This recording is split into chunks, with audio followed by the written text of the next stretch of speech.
talks from the crypt. Interesting. After the success of the first one, I would think that they would want them to keep going. I don't know, some kind of fucking... Yeah. I don't want to get into it, but I think they got fucked over. Well, Hollywood I think Gunn politics got fucked over. Yeah. And the politics of Hollywood seems to be pretty prevalent. I mean, I think the people who make a lot of the decisions, who are up top, have no fucking idea what anybody wants. I mean, they make these decisions based on, their expertise, but when it gets passed along to us, we fucking hate it. One of the biggest things, and I know this is a bit of a sensitive topic, but personally, I don't know a lot of people who even know of this story. And I think if more people knew, they'd be a lot more pissed off about it. Because to be honest, I had no idea about it until I read your book. You were originally supposed to play Jason in Freddy vs. Jason, and it didn't end up coming to you. You ended up getting the script in your hands, right? Well, I mean, I'll let you tell the story. So how far along did you get with Freddy vs. Jason before you found out, I'm not even fucking doing this movie? Yeah, that's a low point in my career. I never assumed I was going to play Jason each successive movie. I hoped, but there was no guarantee. But after, Jason Goes to Hell, you probably had to have had some sort of idea, like, okay, this is the third movie I'm in. These guys like me. Right, and I did the Freddy shot, as you know. Yep. I wore the Freddy glove and grabbed the mask and kept the glove, by the way. How different was it from like the actual Freddy glove? It was built by the same guy. Wow. So it was identical. He always built Robert's gloves, and he built it for that movie. And then since they couldn't come to an agreement yet, we did Jason X in the meantime. And then they finally... the two companies came to an agreement, which is amazing to me that it was so difficult. Come on, it's a slam dunk. Freddy versus Jason? Yeah. Come on. And, I was finally called in. You know the story, but maybe some people don't. I was called into New Line Cinema to meet with an executive. I probably shouldn't say her name, but I sat in her office, just her and me. She gave me the script and said, we're finally doing this movie. And I was so excited because I wanted to do it for years. Well, let's take it back for a second. So you manned the glove, pulled Jason's mask down into hell. Right. At that point, when you guys went in to go shoot that scene, how much did you guys know about this Freddy versus Jason narrative? Was it just a fun idea as an Easter egg, or did you guys know... Oh, no, we knew it was going to happen. We thought it would happen next, but it didn't. And it finally did happen. And when, if you're in an office with someone that's in power and they give you the script and say, we're finally doing this movie, wouldn't you think you have the job? Yes, yeah. Even though no contract has been signed, I was given the script and told we're finally doing the movie. So I thought, fantastic. I've been waiting for this for years. And then as the weeks went on, I didn't get much contact from them. And I started worrying because that's Hollywood, man. Once you don't hear anything for a while, you start thinking, uh-oh. And then eventually I was told that they chose someone else. And then did they give you a reason why? Not really. Have you ever tried to think about it? The only thing I ever heard is they wanted somebody taller. And I was like, man, really? 2 inches taller? Is that really that significant? And, and then I realized they were shooting the movie in Vancouver again, which is where we shot part 8. And that's where Kersinger lives. And I could only assume that, it was some kind of budget thing. Well, we got a guy right here that could play Jason that's local, so we don't have to give him an apartment and fly him and per diem and all that because he lives there.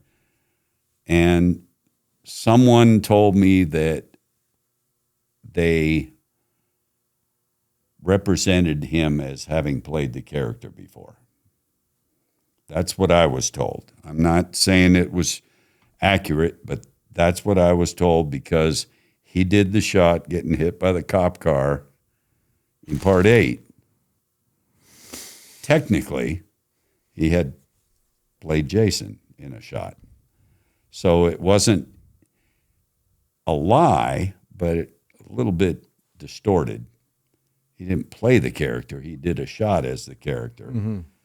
But, and I think the reason they always gave was they wanted somebody taller so that Freddy and Jason were more like this.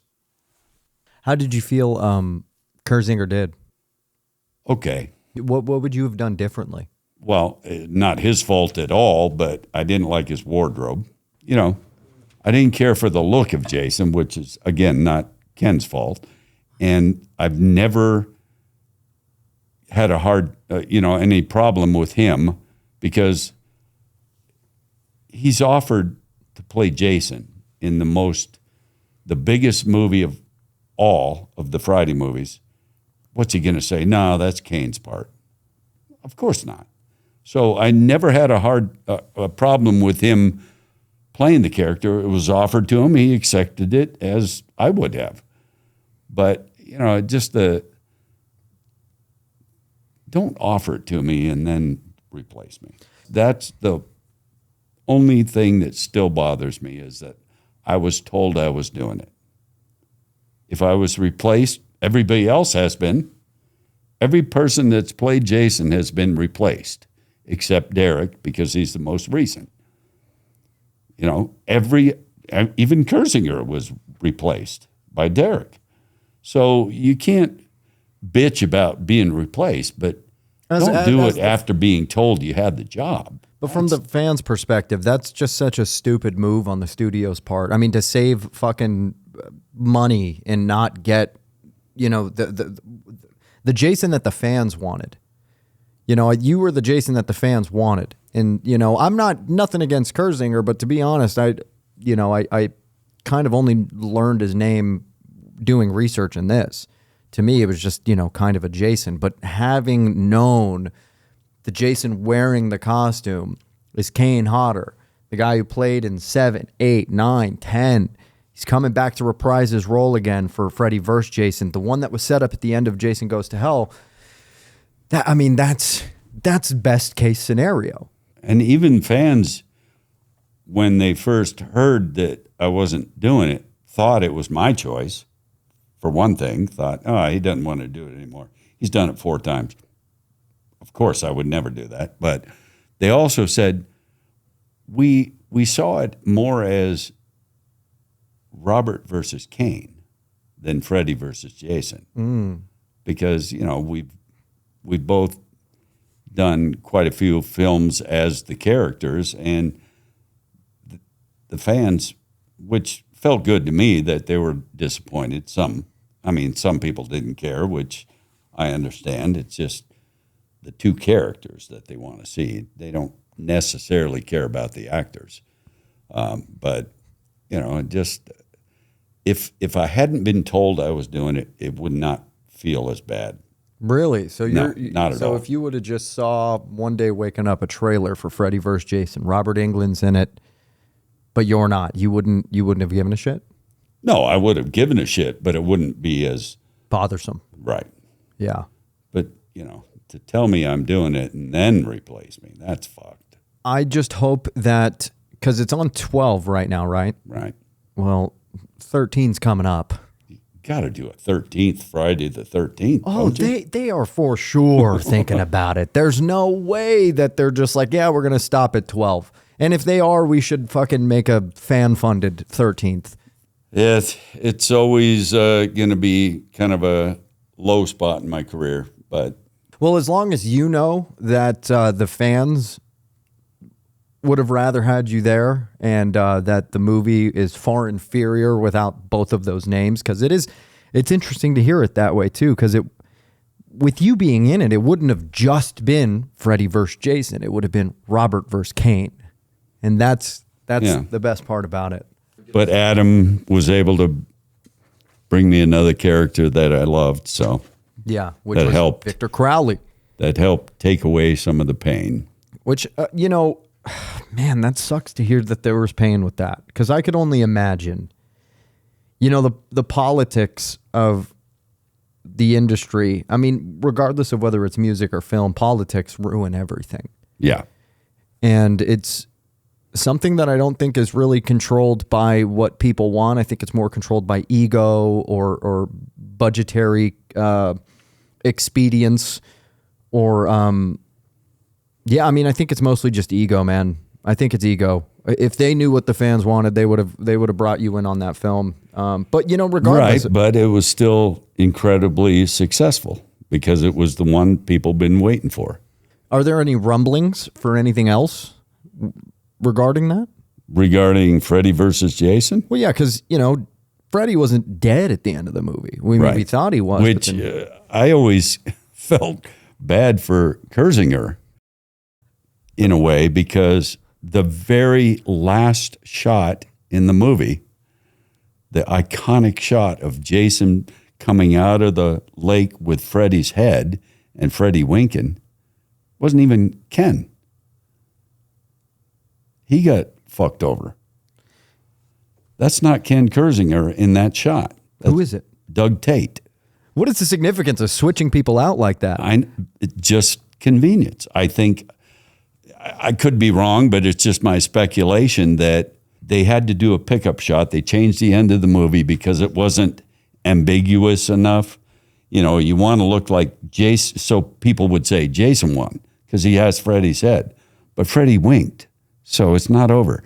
So they wanted that ambiguous ending, and I think that was totally done at the end, probably in L.A., and Ken lives in Vancouver. The intention was for Jason to win, and then the last minute they said, let's have Freddy wink at the camera. I think it was they realized they needed to make it not look obvious who won, so that there could be a debate between the fans. And a sequel. Right, possible sequel. So I think they shot that scene and did it without Ken because it was more convenient. Once again, budget reasons. So he kind of got fucked over. He did the whole movie, and then the iconic ending is not even him. That kind of sucks for him, really. Yeah. I would be upset. Wait a minute, what the fuck? I did the whole movie, and now you have somebody else in the costume? Yeah. It's fucking weird, man. Yeah, Hollywood is not real loyal. What do you think it is about Hollywood that makes it so cutthroat? Money. Fame, too, I would imagine. Money.